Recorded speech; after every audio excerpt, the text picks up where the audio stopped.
नमस्ते बिहार, मैं हूं आपके साथ विभा उपाध्याय और आप देख रहे हैं अपना बिहार की वो तमाम बड़ी खबरें जिनका जिक्र बेहद जरूरी है। बिहार में कोरोना के चेन को तोड़ने के लिए बिहार सरकार आज फिर से लॉकडाउन बढ़ाने का फैसला ले सकती है। ये बड़ी खबर इस वक्त सामने आती हुई सूत्रों की माने तो 7 दिनों से ज्यादा के लिए लॉकडाउन बढ़ाया जाएगा। आज क्राइसिस मैनेजमेंट ग्रुप की बैठक होने वाली है जिसमें लॉकडाउन बढ़ाने के फैसले पर मुहर लग सकती है। बैठक के बाद इसका ऐलान संभव है। लॉकडाउन की अवधि में संक्रमण दर में काफी कमी आई है। राज्य में 5 मई के बाद से लॉकडाउन लागू है और पिछले कुछ दिनों से आज ये लॉकडाउन का 20वां दिन देखिए और पिछले कुछ दिनों से राज्य में कोविड मामलों में लगातार गिरावट देखी जा रही है और इसीलिए संभावना जाहिर की जा रही है कि आज क्राइसिस मैनेजमेंट ग्रुप की होने वाली बैठक में इस बात की संभावना है कि लॉकडाउन की अवधि को बढ़ाया जाएगा और इसका ऐलान भी आज संभव।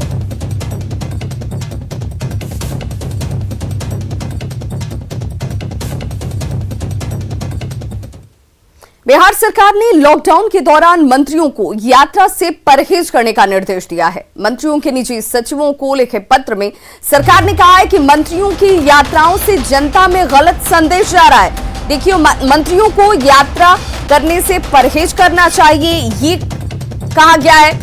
और ऐसे में दरअसल मंत्रियों के बारे में सरकार को जो सूचना हासिल हुई थी उसके मुताबिक सरकारी योजनाओं के सिलसिले में मंत्रियों ने अपने निर्वाचन क्षेत्र हो या फिर प्रभार के जिलों की बात की जाए, यात्राएं वहां पर की जिससे सरकार के मुताबिक जनता में गलत संदेश जा रहा है। मंत्रियों के निजी सचिवों को अपने स्तर से मंत्रियों को यात्रा से परहेज करवाने के निर्देश दिए गए हैं। साथ ही मंत्रियों को जरूरत के मुताबिक वीडियो कॉन्फ्रेंसिंग के जरिए मीटिंग करने की हिदायत दी गई है।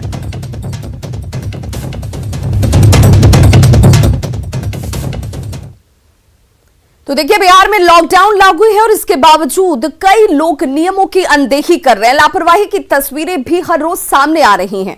पुलिस लॉकडाउन का सख्ती से पालन करवा रही है तो उन पर मारपीट के आरोप भी लग रहे हैं। पटना सिटी के एक परिवार ने पुलिस पर दबंगई का आरोप लगाया है।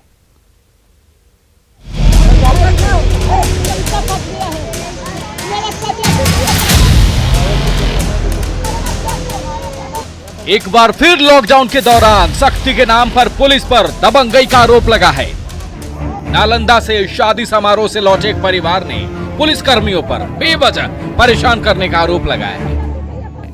पटना सिटी की बेगमपुर की रहने वाली प्रभा देवी नालंदा से शादी समारोह में शामिल होने के बाद परिवार समेत ऑटो से अपने घर पटना सिटी लौट रही थी, जहां माल सलामी थाना के बाजार समिति के पास पुलिस कर्मियों ने उनके ऑटो पर डंडा चलाना शुरू कर दिया, जिससे बेकाबू होकर ऑटो पलट गया, जिसमें बच्चों समेत परिवार के सभी लोगों को चोटें भी आई है। देखिए, सब परिवार मिलके आ रहे थे शादी से। टेम्पो पर ऐसा मारा लाठी से, बोलता है कहना है ना, लाठी से ऐसा मारा कि 3 पर सब परिवार ले ले 3 पैसा लेकर कूद खाए हैं। 3 पैसा मेरा मसाला का चेक पूरा ही हारना था, मेरा गाँव परिवार उजाला था। अभी ऐसे कर रहे हैं, अभी देखिए ऐसे टेम्पो पर मार लगा। 3 पैसा लिए टेम्पो खाया, 3 पैसा लिया, 3 पैसा लिए टेम्पो खाया है मेरा सारे परिवार। पुलिस वालों ने बच्चों समेत घायलों का इलाज कराना भी मुनासिब नहीं समझा। महिला इलाज के लिए पुलिस से गिड़गिड़ाती रही, लेकिन पुलिस वालों का दिल नहीं पसीजा। यहां तक पुलिस वालों ने ऑटो को भी जब्त कर लिया। माल सलामी थाने के जमादार कृष्णा साह ने खबर को कवर कर रहे मीडिया कर्मियों से भी बदसलूकी की। क्यों बोलिएगा आप हमसे? क्यों बोलिएगा आप हमसे? आप ऐसे करेंगे? आप पुलिस वाले हो करके क्यों बोल रहे हैं? हम आपको क्यों बोल रहे हैं? नहीं, आप हमको झाड़ रहे हैं। क्यों झाड़ रहे हैं आप? एक तो पुलिस वाले हो करके सब टेम्पो बोला के उलट दिए हैं और उल्टे हमको बोल रहे हैं आप। अच्छा, ये शिकायत जाएगा आगे तक। अब आगे तक जाएगा आप लोग का करतूत। हालांकि मीडिया के दबाव के बाद पुलिस घायलों को इलाज के लिए लेकर गई, लेकिन लॉकडाउन पालन कराने के नाम पर पुलिस को दबंगई का अधिकार किसने दिया? न्यूज़ 18 के लिए पटना से संजय कुमार की रिपोर्ट। मुजफ्फरपुर में बगैर किसी काम के सड़कों पर निकलने वालों की गहनता से जांच की जा रही है। बेवजह निकलने वालों से जुर्माना वसूला जा रहा है और गाड़ियों को जब्त किया जा रहा है।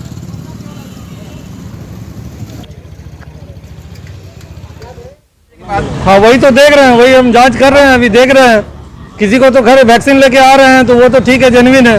बाकी लोग ऐसे घूम रहे हैं, कोई कह रहा है दवा ला रहे हैं, कोई कह रहा है पेट्रोल भराने जा रहे हैं, कुछ लोग वैक्सीन लेके भी आ रहे हैं, ये भी सही है। क्या कार्रवाई कैसे हो रही है? बस वो उसका चालान काट रहे हैं।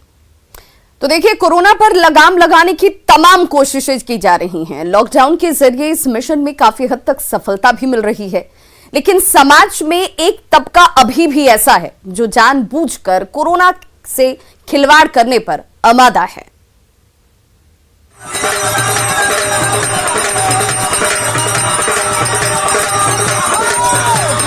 हाय रे बिहार, ऐसे कैसे बचेगा बिहार? ऐसे कैसे जिएगा बिहार का लाल? क्या समझ रहे हैं इस तरह के छम-छम से कोरोना को हरा देंगे? या कोरोना से भिड़ने की पूरी तैयारी कर रखी है आप लोगों ने?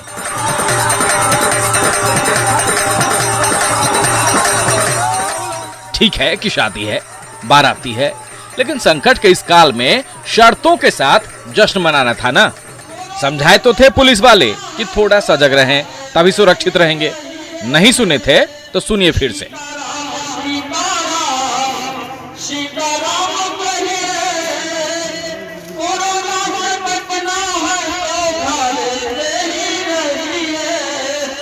कोरोना से बचने की अपील तो समझ नहीं रहे, उल्टे चुनौती दे रहे हैं कोरोना को कि आ कोरोना मार, मुझे मार।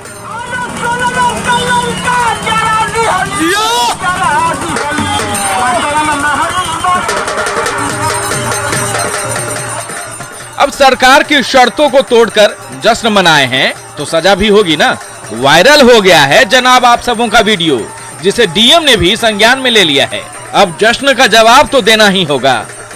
मुकेश कुमार, न्यूज़ 18, गोपालगंज। तो ऐसे लोग खुद ही मुसीबत को दावत दे रहे हैं, और सिर्फ अपने लिए नहीं, दूसरों के लिए भी। कोरोना काल में कुछ लोग लगातार अफवाह फैलाने और स्वास्थ्य विभाग को बदनाम करने में जुटे हुए हैं। वैशाली जिले के राजापाकड़ इलाके के पीएससी का एक वीडियो इन दिनों वायरल है, और इस वायरल वीडियो की तस्वीरें अगर आप देखेंगे तो इसमें पीएससी कैंपस में खाट पर पीपल के पेड़ के नीचे मरीजों के इलाज का वीडियो दिखाया गया है। तो स्वास्थ्य महकमे में हड़कंप मचा, मगर अब प्रशासन और न्यूज़ 18 दोनों की जांच में वीडियो फर्जी साबित हुआ है।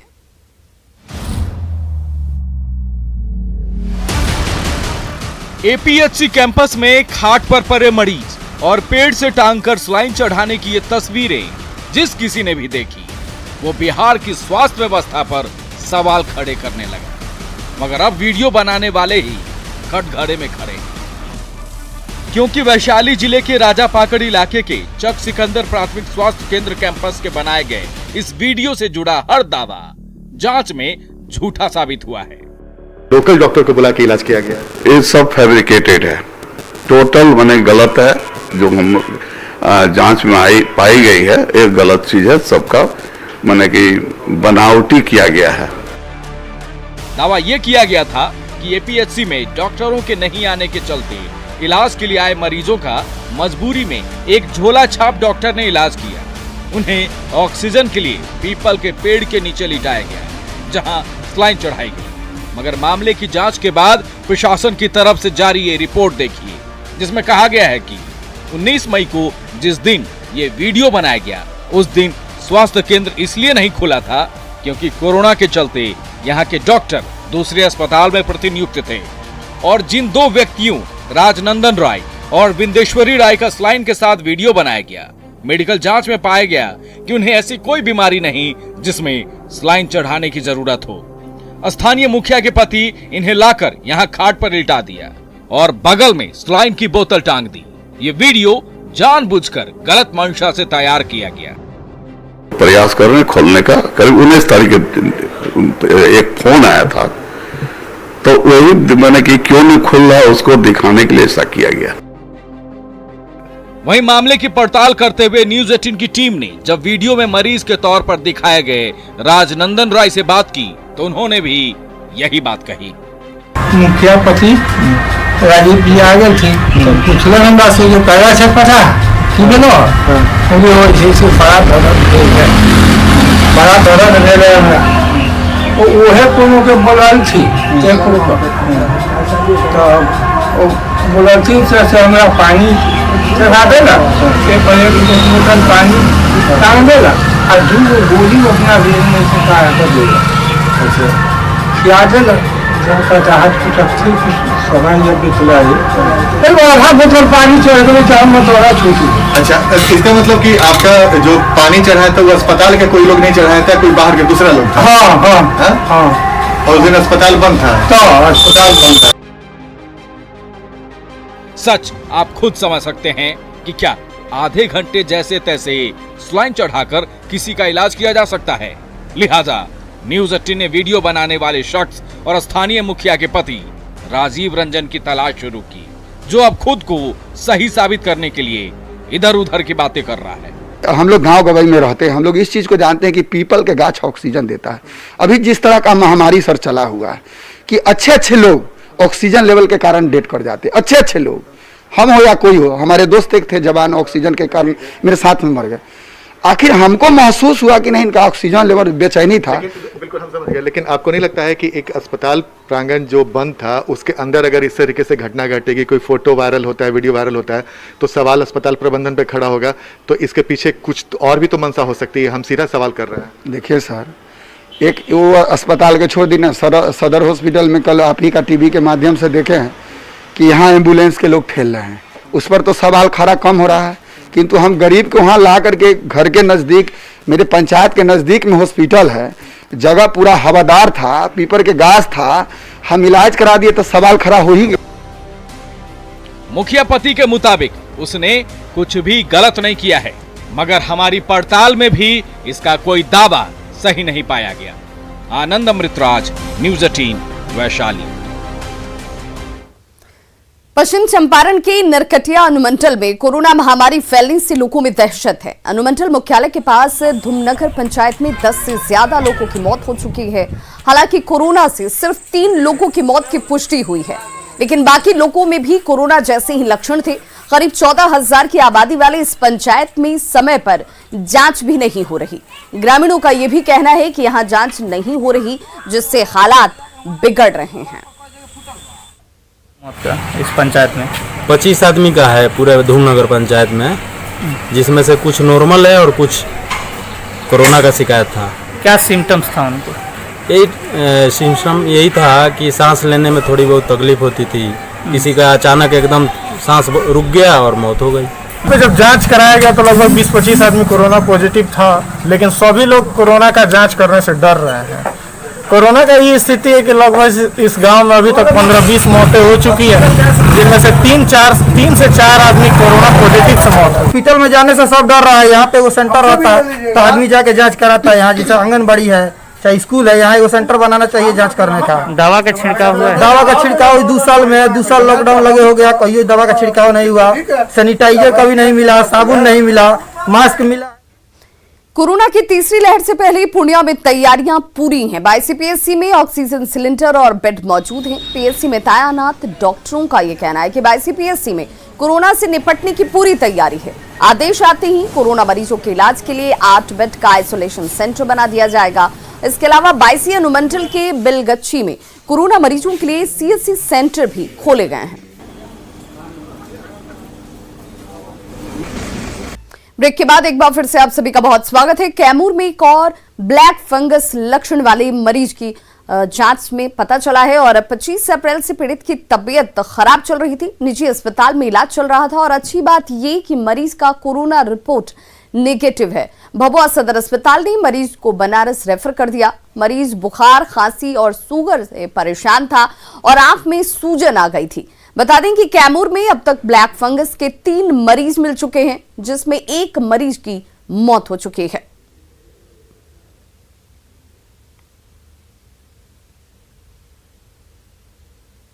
उसमें आंख में थोड़ा रेडनेस था कंजेशन था, थोड़ा सा ये टोसिस था, मैं बाहर की तरफ निकला हुआ था, तो शुरुआती लक्षण हो पा सकते हैं। उसी को कंफर्म के लिए जांच के लिए उनको रेफर किया गया, यहाँ से एम्बुलेंस से भेजा गया BHU में, और वहाँ मरीज BHU में भर्ती हैं। संभावना ब्लैक फंगस की संभावना है, अभी इसको डिस्ट्रिक्ट हॉस्पिटल भेजे हैं। ऐसे कितने मरीज आपके पास आ रहे हैं? मैंने करीब 7 मरीज देखे। अब हम सर तो रेफर कराना चाहते हैं बनारस। कैसे आपको पता चला कि ब्लैक फंगस? सर डॉक्टर साहब बोले कि ब्लैक फिंगर है, इनको आप लोग कहीं और ले आ सकते हैं। कोरोना के साथ अब ब्लैक फंगस का मामला भी बेहद तेजी से सामने आ रहा है। पटना के मशहूर नर्स एवं चिकित्सक रोग विशेषज्ञ जो है मस्तिष्क रोग विशेषज्ञ डॉक्टर अखिलेश सिंह, उनका यह कहना है कि ब्लैक फंगस को कैसे आखिर पहचाने। उन्होंने इसकी जानकारी देते हुए कहा कि ब्लैक फंगस नाक के रास्ते फेफड़ों में जाता है, जिससे मरीज की मौत हो सकती है। नाक में सूजन आना, आंखों में सूजन आना, आंखों की रोशनी चली जानी, बुखार आना, और फंगस जहाँ भी एरिया को इन्वॉल्व करता है वो पूरा एरिया ना ब्लैकिश हो जाता है, इसीलिए इसका ब्लैक फंगस नाम है। अब इससे बचाव का तरीका क्या है? बचाव के लिए हम लोगों को ये बोलते हैं कि जो भी पेशेंट कोविड से रिकवर हो रहे हैं उन लोगों को एस्टेरॉइड अपने से ना लें, डॉक्टर की राय लें। अगर एस्टेरॉइड लेते हैं तो शुगर की मात्रा को चेक करें, पहला। दूसरा पॉइंट कि ब्लैक फंगस नाक के रास्ते हमारे जाता है, तो कोविड के पेशेंट जो रिकवर कर रहे हैं वो अगर किसी नमी वाले एरिया में जाते हैं या जहां बिल्डिंग कंस्ट्रक्शन धूल वाले एरिया हैं, उनको हमेशा मास्क यूज करना चाहिए। मुंगेर जिले में कोरोना संक्रमण में कमी आ रही है, लेकिन कुछ ऐसे भी गांव हैं जहां पर अभी तक कोरोना संक्रमण को लेकर कोई काम नहीं हो पाया। जिला मुख्यालय से 70 किलोमीटर दूर पहाड़ की तराई और नक्सल प्रभावित भीम बांध ऐसा ही एक गांव है। यहां स्वास्थ्य विभाग की टीम वैक्सीन को लेकर लोगों को जागरूक नहीं कर पाई है। यहां तक कि ग्रामीणों की जांच करने के लिए कोई स्वास्थ्य विभाग की टीम भी इस गांव तक नहीं पहुंची। जागरूकता के अभाव में कोरोना वैक्सीन को लेकर ग्रामीणों में अफवाह है। इस गांव का जायजा लिया न्यूज़ 18 संवाददाता अरुण शर्मा ने। जिला मुख्यालय से लगभग 70 किलोमीटर दूर मैं इस वक्त मौजूद हूँ भीमबांध जंगल में। ये जंगल बिल्कुल नक्सल इफेक्टेड जंगल जिसको कहता है, वहाँ का ही एक गांव है भीमबांध। तो अभी जो कोविड का समय है तो स्वास्थ्य महकमा जो गांवों में कोविड पहुंचने की बात है, तो क्या स्वास्थ्य महकमा इस गांव में पहुंचा है या नहीं पहुंचा है, इसका जायजा लेने के लिए हम इस वक्त भीमबांध गांव में पहुंचे हुए हैं। साथ में कुछ लोग भी हैं, उन्हीं से हम जानना चाहेंगे। आप लोग सुइया लिए हैं? सुइया हाँ, जमीन लिए हैं। कौन सुई लिए हैं? वैक्सीन लिए हैं? हाँ। जमुई जा के लिए हैं? हाँ, तो जम्मू गया, मुंगेर गया, हमको लोग जेल तो लिया है जम्मू जाके। अच्छा, यहाँ पे कोई नहीं आया? नहीं, टीम नहीं आई हुई है? नहीं, सुइया वाला तो नहीं देने आया डॉक्टर, लेकिन हम लोग ले दे नहीं करेगा सुइया। दे लीजिएगा ना, हम लोग तो गर्म पानी है तो क्या करिएगा, जड़ी बूटी को पानी तो पी करते हैं हम लोग। हाँ, तो हम लोग का कुछ नहीं होता है। हाँ, हम लोग का भी यहाँ सब बहुत अच्छा से रहते हैं, सुखी से रहते हैं, लेकिन कुछ भी नहीं होता है। नहीं सर, कोई नहीं है। नहीं, कोई नहीं है सर। कोई वैक्सीन देने के लिए, टीका देने के लिए? नहीं, नहीं है। आप लोग टीका लिए हैं? नहीं। जांच हुआ है यहाँ पे? नहीं हुआ है। स्वास्थ्य महकमा को ये चाहिए कि वो यहाँ पे आए तथा जो भी जांच है, वैक्सीनेशन का जो भी काम है उसे चलाए। अरुण शर्मा, न्यूज़ 18 मुंगेर। पुण्या के मझुआ अग्निकांड पर विश्व हिंदू परिषद के राष्ट्रीय प्रवक्ता विनोद बंसल ने चिंता व्यक्त की है। उन्होंने कहा कि पीड़ित महादलित परिवारों को शीघ्र न्याय मिले। पीड़ित महादलित परिवारों की सुरक्षा, क्षतिपूर्ति और पुनर्वास के साथ आक्रमणकारियों के खिलाफ कठोर कार्रवाई होनी चाहिए। जब तक कार्रवाई नहीं होगी, विश्व हिंदू परिषद चुप नहीं बैठेगा।